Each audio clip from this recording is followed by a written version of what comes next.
20 আর কি এইটুক মাটি 9 পয়েন্ট থেকে নেবেন 9 পয়েন্ট থেকে নেওয়ার পরে আইল থেকে দূরত্ব রাখি আর আইলের কাছাকাছি 9 ফিট ছেড়ে দিবে চতুর্দিকে দেখো একটা মাঝখান থেকে নেবেন নিয়ে আসুন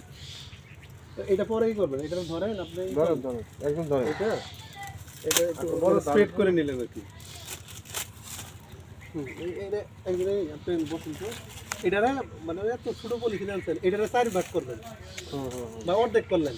অর্ধেক করে এটা ফেলাই দিবেন এটা আবার অর্ধেক করবেন এটা মিশাবেন আগে মিশানোর পরে এটারে 4 ভাগ করতে করতে যতক্ষণ হাফ কেজি না হবে ততক্ষণ আর কি ভাগ করবেন হাফ কেজি হওয়ার পরে ওই হাফ কেজি মাটি পলিথিনে দিবেন এবং এই মাটিটা রোদে শুকানো যাবে না তাহলে কিন্তু নিউট্রিয়েন্ট নষ্ট হয়ে যাবে যা থাকে তাই যেভাবে আছে ওইভাবে তুইলে ছায়ার মধ্যে রাখবেন রাইট না আমাদের কৃষি অফিস অথবা আপনারা ওই যে এসআইডি সারের সাথে কি মিশতে হবে রাখতে লাগবে আর যে মাটি রে বলতে সব জায়গার মাটি একসাথে মানে আপনি বুঝেন না প্রথম কুবের মাটি কি করবেন নিবেন নিয়ে কয়টা ভাগ করবেন 2 ভাগ আচ্ছা আবার বলি